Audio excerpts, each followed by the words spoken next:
Thank you and welcome to the show today.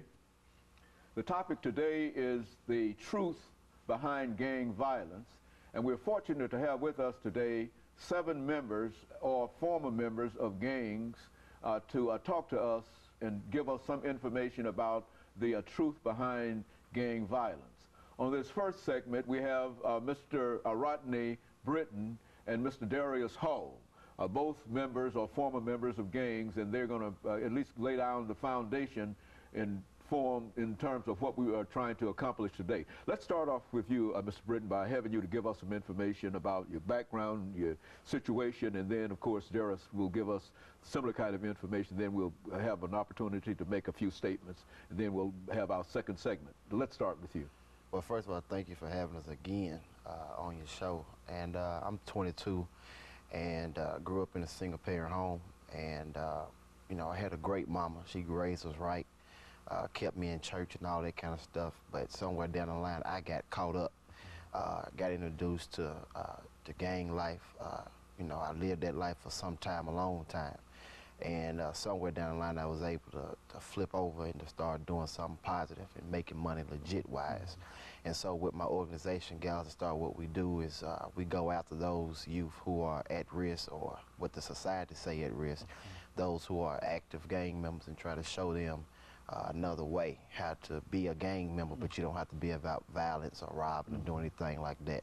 And our first approach is not to try to tell them to get out of a gang. That is not our approach. Our approach is to simply change their behaviors and change the way they think, and let them know what real gang members do and how it was originated. And so today I've brought 6 active gang members with us to just let the community know, you know, from active gamers, from their minds, what is supposed to happen. Very good. And of course, Mr. Hall, why don't you give us a little information in reference to how you became involved with what you're doing now?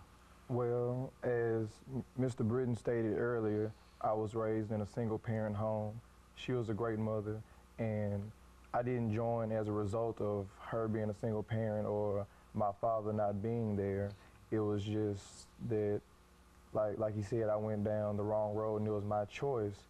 And I guess you could say it was like me becoming a product of my environment. And I mean, it was a choice I made, and it's not a choice I regret.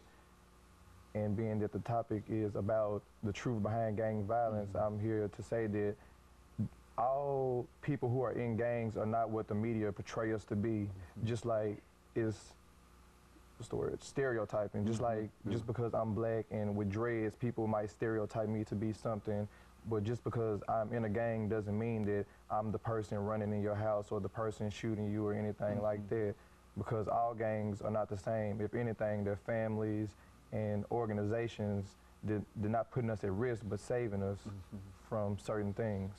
Very good. And of course, I think that the persons that you have with you have, in a real sense, sort of at least indicated a change in terms of what they've been doing, at least this stereotypical kind of thing that gangs are involved in. Is that what we would say?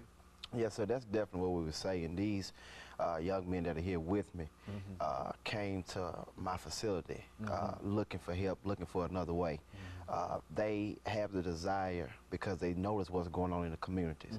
So they came with the open heart, open mind, saying, how can I change? How can I start doing something positive? How can I start making my money legit-wise? And that would be simply be my message, you know, to the listeners, to the viewers who's watching this, is that you really we got, as a community, got to stop judging them because of the way they look and because they're black and because they're in a gang and automatically putting a label on them. We got to stop not listening to them and start listening to them and hearing what they got. Some of them got the desire to go to college. Some of them got the desire to own businesses. Some of them just need somebody more of black male role models need to start standing up and grabbing the young ones and start showing them another way. So that would be simply my message, and so that people need to know what is the real truth behind gangs. And Mr. Hall, what is your great desire now? I mean, how old are you? 18. Okay, and what are your desires now? What do you like to do now from this point? If you had to make a desire and without any possibilities of any kind of obstacles or whatever, what would you like to do in life? I'd probably go into the medicine field, and to add on to what he was saying, even though I am in the gang, I still go to school, I make good grades, I'm going to college, I help give back to my community. Like, if you were just to see me on an average day, you or anybody else wouldn't know that I was in the gang unless I told you or unless I sat down and, you know, did this show like I'm doing. I lost what I was going to say. And so you do have aspirations toward a medical degree, and so you're working hard in class and trying to improve yourself already, even though you are, quote, as a member of the gang. Is that what you're saying? Yes, sir. Okay, and of course, let us take this first commercial break, after which we'll come back with two other members of gangs. Compulsive eating affects millions of people worldwide. These are just some of the symptoms. If you feel powerless over food and unable to control the way you eat, you're not alone.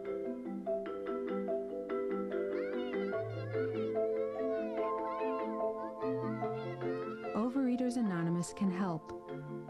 Through shared experience, strength, and hope, we provide an effective program and the support you need to